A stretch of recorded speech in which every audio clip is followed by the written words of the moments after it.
When you hear the word self-care, what comes to mind? A bubble bath, a spa day, a vacation, maybe eating healthier food or getting enough sleep. Those things absolutely matter. In fact, if you're like me, you probably struggle with even these basics. I'm kind of person who's always thinking just one more thing, one more email, one more task, and one more project. Before I know it, I'm exhausted. And somehow I always convince myself to keep going. So yes, physical self-care matters. But I think what made self-care so much smaller than it was ever meant to be.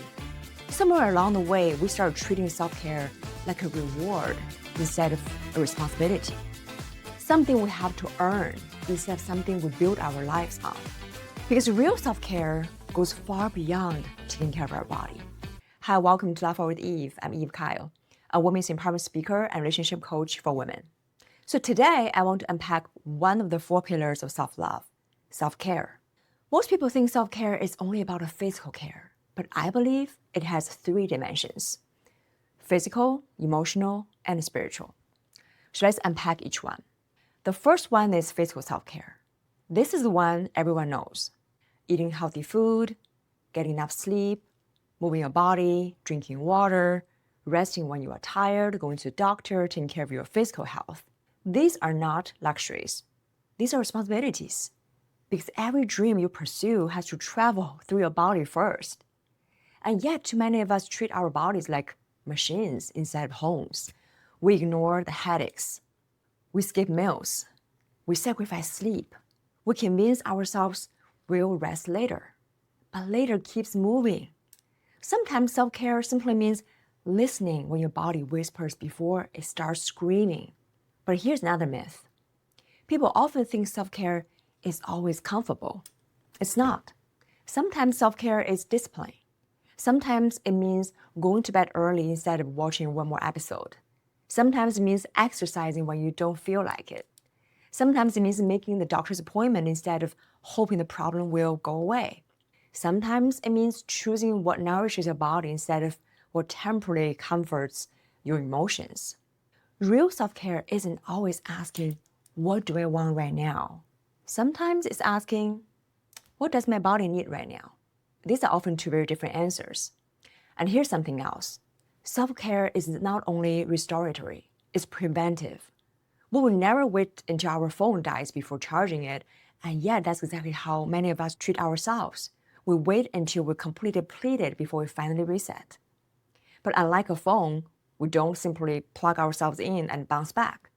Recovery takes far longer than prevention. Healthy self-care happens before you take a break, not after. The second is emotional self-care. This is where I think most people struggle. Emotional self-care isn't pretending you're okay. It's not saying I'm fine when you're falling apart inside.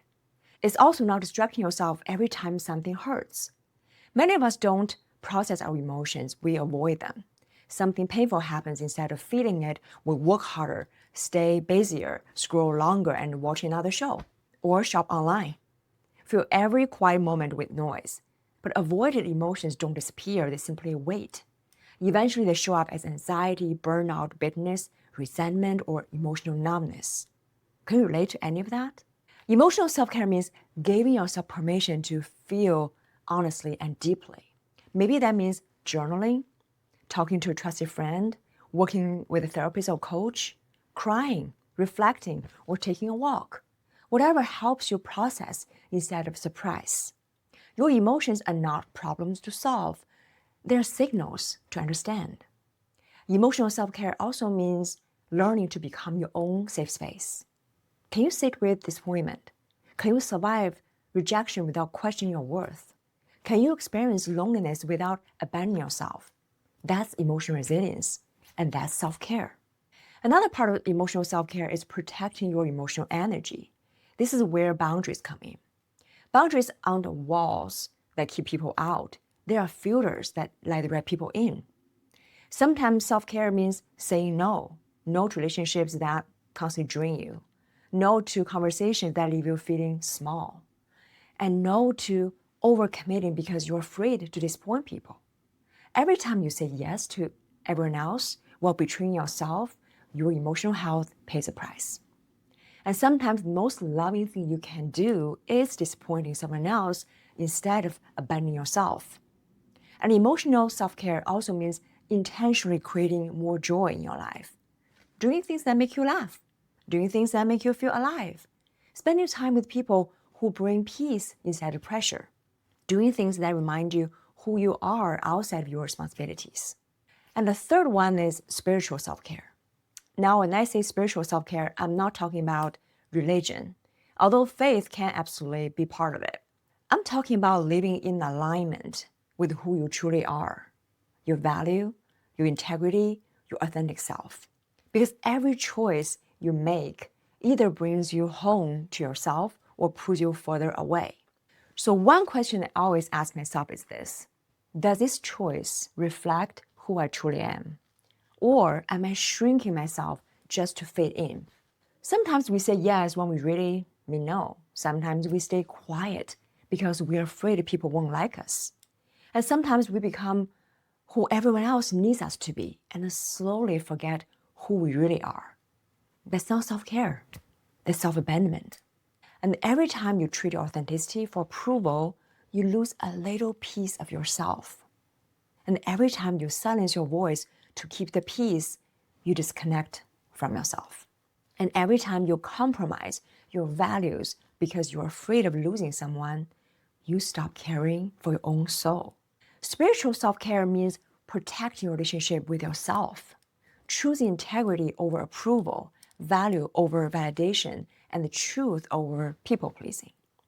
Practices like meditation, prayer, gratitude, quiet reflection, or spending time in nature can all help reconnect with yourself. But the goal isn't simply feeling peaceful. The goal is becoming more fully yourself, because no spa day can reconnect you to a self you have abandoned. So what is self-care really? I think we're confused self-care with self-comfort. They're not always the same thing.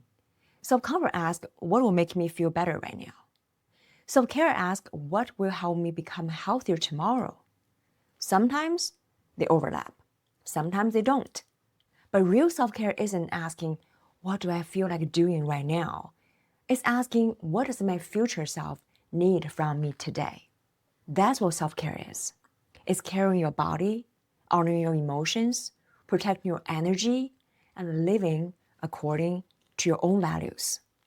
The myth is that self-care is something you occasionally do, but the truth is, self-care is how you consistently treat yourself every single day. So today, I want to leave you with 3 questions. How well are you caring for your body? How well are you caring for emotions? And how well are you caring for your soul? Because the relationship you build with yourself becomes the standard for every other relationship in your life. If this video encourages you to love yourself a little bit more, subscribe to the channel and share it with someone who needs this reminder today. And remember, self-care is not an escape from your life. It's how you come home to yourself. One intentional choice at a time. I'm Eve. This is Love Forward. I'll see you in the next episode.